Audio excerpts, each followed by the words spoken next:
Hekk kif komplet waħda miż-żewġ kawżi dwar il-konċessjoni tal-isptarijiet xprunati mill-inkjesta tal-Maġistrat Gabriella Vella, l-avukati difensuri sostnew li espert ewlieni bl-isem ta' Jeremy Harbinson għandu wkoll konflitt ta' interess. Espert ieħor Samuel Sitlington preċedentament ukoll ġie akkużat f'dawn il-kawżi li fl-istess waqt li tqabbad f'din l-inkjesta li swiet 10 miljun euro kien qed ifittex l-interessi personali tiegħu billi kien qed jinnegozja kuntratt mal-Korp tal-Pulizija.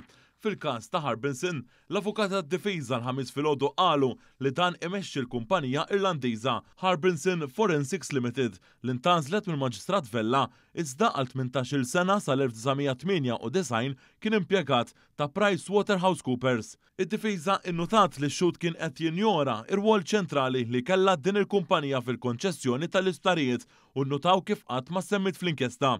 Meta kien fuq il-pedana tax-xhieda, Harbinson ma setax jgħid jekk il-kumpanija PricewaterhouseCoopers assistitx lil Vitals biex għamlet l-offerta tagħha. Hawn l-avukati taw ċamata lill-espert għax tul l-inkjesta laqqas biss tkellem ma' impjegat ta' PricewaterhouseCoopers.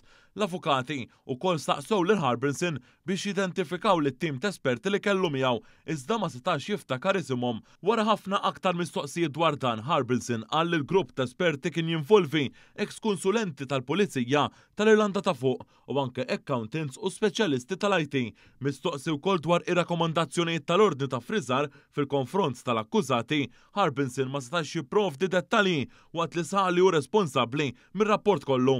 Aktar kmieni din il-ġimgħa, l-eks segretarju permanenti Ronald Mizzi fetaħ proċeduri legali kontra l-istess Harbinson u l-kumpanija tiegħu. Bl-avukati tiegħu isostnu li rapport tal-espert u mimli żbalji fatwali u anke selettiv fil-ġabra tal-evidenza.